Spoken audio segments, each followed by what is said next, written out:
જીવવા માટે બાકી શું રહ્યું છે?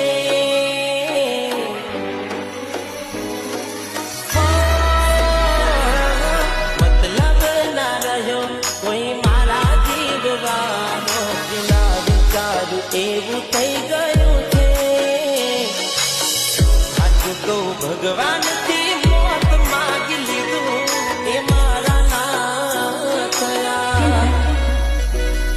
એની યાદ આવી જાય, ઘણા દર્દ આપી જાય. આજ મને દુખી જોઈને એ રાજી રાજી